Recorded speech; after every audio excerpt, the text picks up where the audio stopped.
Hi, I'm Kristen Noel, founder of the Intuitive Divorce, a coaching program that helps mamas save time, money, and heartache for themselves and their kids and divorce differently. This work is an absolute labor of love for me.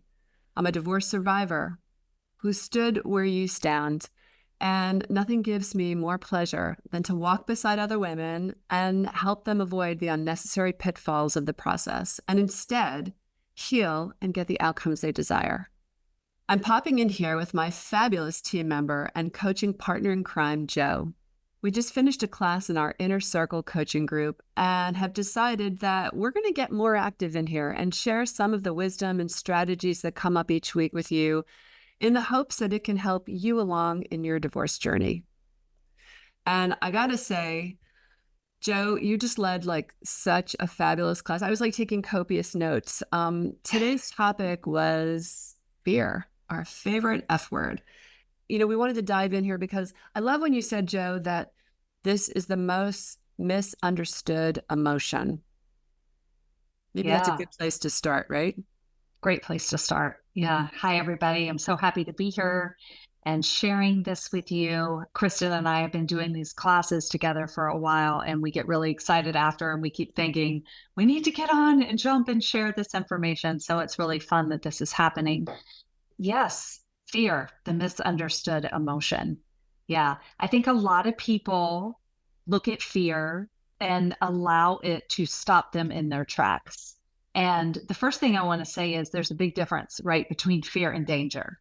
Danger is helpful fear. When we see that red hot stove, we know not to touch it. That's a danger, and it's a fear response that triggers that something is dangerous. That's very different than the fear that I'm talking about and that we talked about in today's class. The You fear that mean we you mean talked you mean about, the one that we're not going to have a ticket for that train? We're not getting on that train? we're not getting on this fear train. That's right. No way. We do not have the ticket, nor do we want to be on that rabbit hole. So yeah, the misunderstood emotion. And the reason that I say that is because fear is one of those things that when we understand what it actually is, we can use it to our benefit. We can use it to see as an indicator of change, as an indicator of growth. Mhm. And we can learn to normalize it because fear is going to show up. I'm sure I don't have to explain that to anybody listening to this recording, and certainly not in our class today. Fear is present because you are embarking on a journey of change when you go through the divorce process.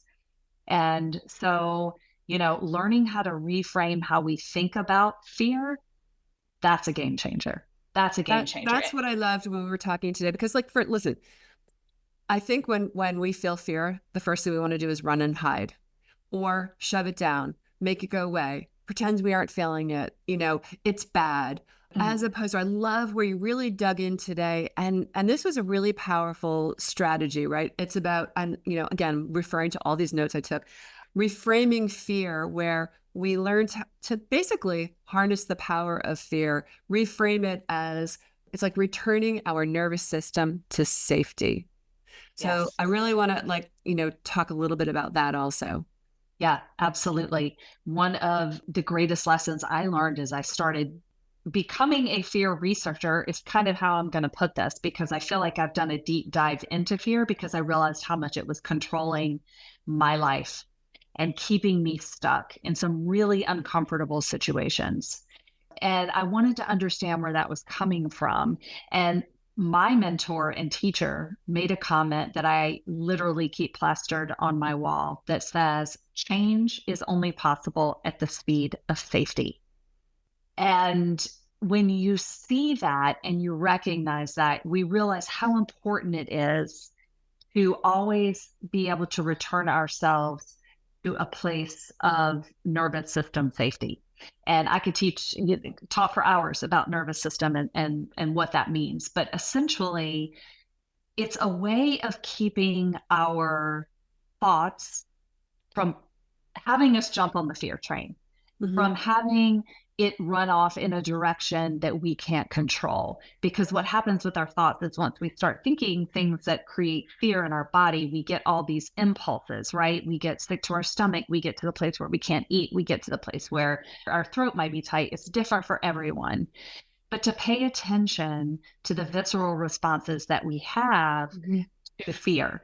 And if we can come back to safety, then we can get much clearer about what our thoughts are that have triggered the fear in the first place. Right. So there's strategies for calming the nervous system, right? We're going to feel fear. And obviously, here in divorce, it's like a breeding ground for fear, right? It's going into the unknown.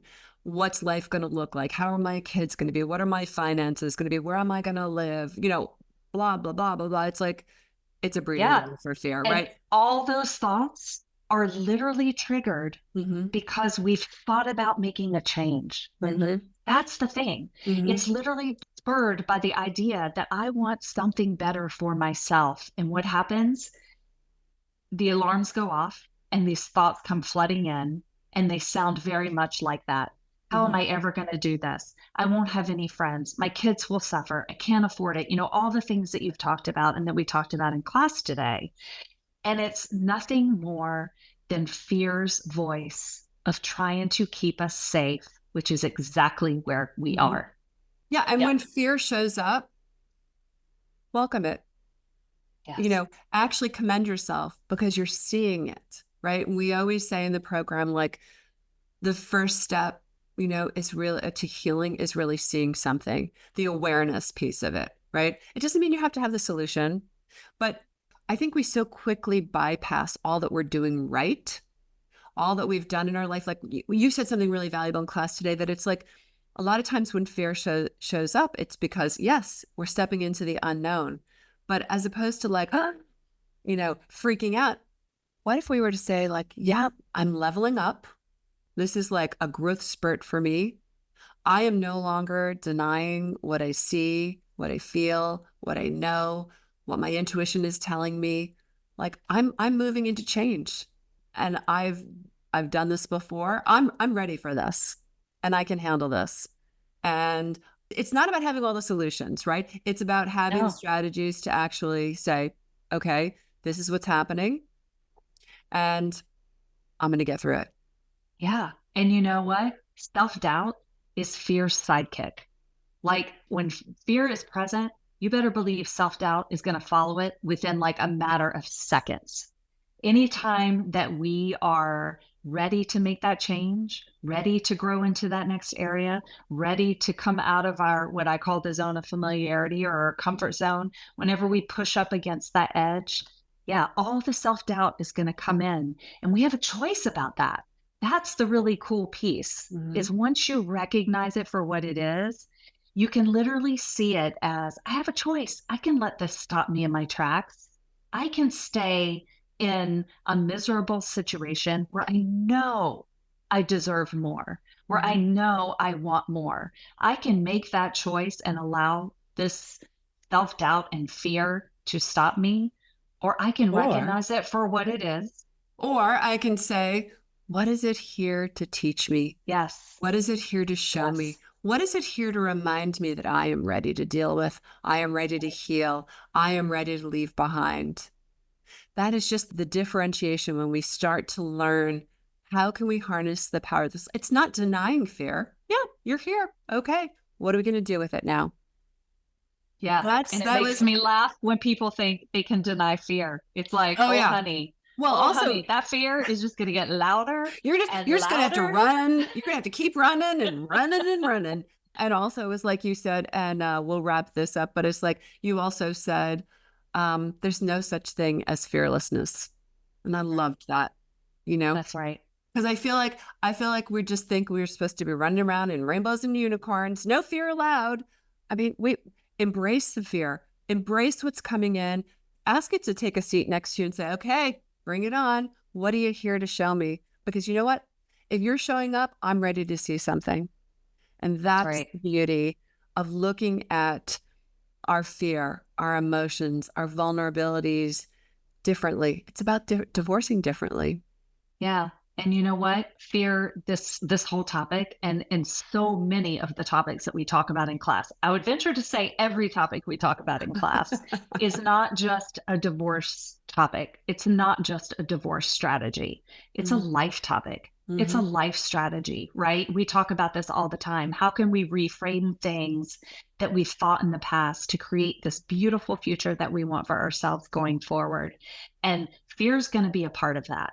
It is going to show up each and every time we decide that we want to change. And But it's if such you weren't ready, it wouldn't be Mhm. there, Yeah, right? exactly. I love, it's the power of this work and the power of group work because the shares that came up today, Mm, were beautiful. just, yeah, absolutely beautiful and so revealing. And also, it's just that power of being able to vocalize it and to get it out Mm, and to say it. I mean, there were tears, there were like voices that were cracking, and there was a lot of anxiety, but it's got to come out.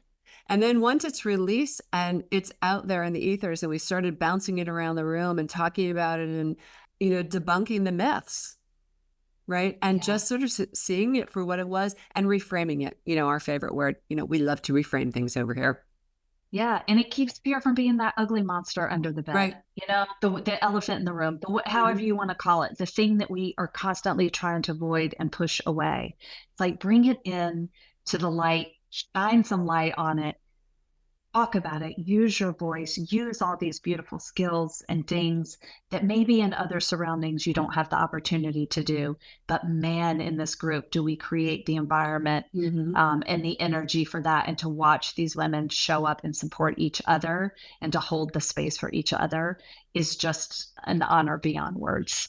And So, then we start yeah. writing our next classes because we realized so much came up about money today and finances, which of Mm, course is a big one. It's a big one whether you're mm. going through a divorce or not, but particularly in divorce. So that's what we're going to dive into next week. So stay tuned. Stay And tuned.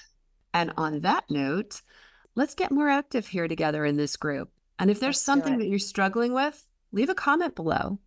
You can learn more about our work over at intuitivedivorce.com and make sure you're on our newsletter list, which you can also join from the website. We send out lots of great info each week that will guide you through your divorce, dealing with your kids, your money, your emotions, and best yet, your healing. Yeah, it's what it's all about. Mm-hmm. So stay tuned for more Joe Chats. Thank you, Kristen. This was a All lot of right. fun. Mwah. Thank you, sister. Bye.